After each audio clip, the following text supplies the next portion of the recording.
Assalomu alaykum hurmatli kuzatuvchilar. Akam keldilar. Mana shu odam. Gazni zo'ri. Nomeri alohida tema dedilar. Mashina alohida tema. Puldan muammo yo'q. Qancha so'rasang beraman dedilar. Faqat chiroyli, akkuratni yuraydigan zo'rini qo'yib ber. Malibu Premier 2 lik motorga injektor 48 ga 4. O'sha Dakota chempion injektor, katta filtr va italyanskiy reduktor. Shunday qo'yib berginki dedilar.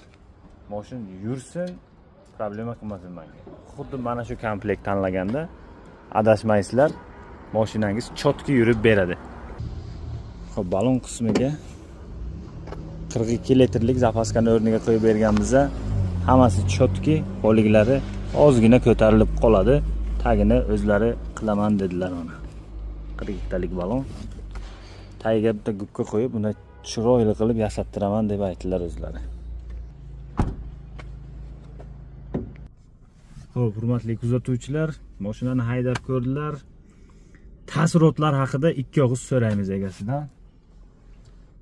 Yurishiga gap yo'q. Benzindan hech qanaqa farqi yo'q. Zo'r desam zo'r, benzindan kam joyi yo'q. Gap bo'lishi mumkin emas. Tavsiya qilasizmi qolganlarga? Albatta tavsiya qilaman. Chunki hozir benzinimiz hamma joyda yaxshi emas. Shuning uchun gaz qo'ysangiz tavsiya qilaman. Benzindan farqi yo'q. Yo'q, bir gram farqi yo'q. Xo'p. Davollimisiz ishimizdan? Rahmat. Salomat bo'ling aka. Sog' bo'linglar.